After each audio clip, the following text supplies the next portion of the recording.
Since the firing of Officer Daniel Pantaleo last week, the NYPD has confirmed that police officers are in fact making fewer arrests for minor offenses. Some are calling it the Pantaleo effect. The NYPD made 1,319 fewer arrests in a week compared with the same time period last year. Chief of Department Terrence Monahan pointed out that arrest slowdown is for minor crimes where officers have the discretion whether to make an arrest.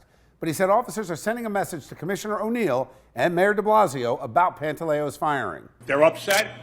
I know they're upset, but they're doing their job as well as they've ever done, keeping people safe in the city. I have no fear that they would allow anyone to get hurt by not doing their job. The slowdown comes as police union delegates voted unanimously Wednesday that they have lost faith in the mayor and Commissioner O'Neill and want them both out of office. All right, let's bring in tonight's panel. We are joined by Republican strategist Allison Young. Great to see you, Allison. Thanks, Bill.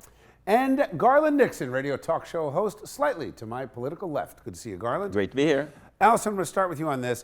You've got the DA and the politicians in Albany and in Manhattan and in New York saying, let's not arrest people for quality of life crimes. Let's stop arresting for turnstile jumping and public urination. That's the message coming from the politicians well before the Pantaleo firing. I think you're absolutely right. It's impossible to be a New York City police officer right now, and they're not getting the support from the politicians. So when you've got the police force and the politicians at odds, it's a huge problem. And perhaps, Bill, this isn't a direct slowdown. Perhaps it's the officers just showing a little more restraint because they know that they're not going to be backed up on the back end.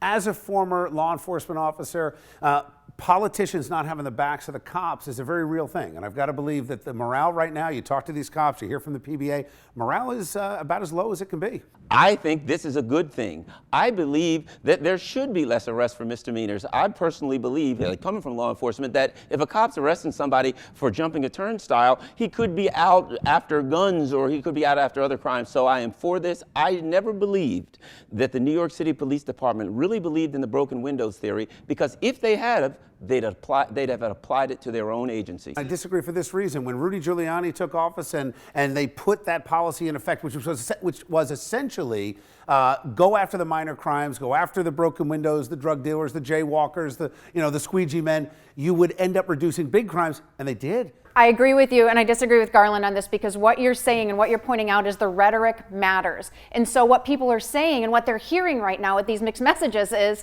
we're a little soft on crime, we'll let you get away with some things, we're not going to back up the police officers, and I think that's dangerous for the residents of the city. Yeah, but the other part of it is this. I don't think that everything in our society can be solved by law enforcement. What we're seeing now is every problem in the world, people want to turn cops into social workers and everything else. We've got a lot of problems that politicians are going to have to find other ways to solve, because cops aren't magicians. They can't fix it all. All right. Thank you, guys.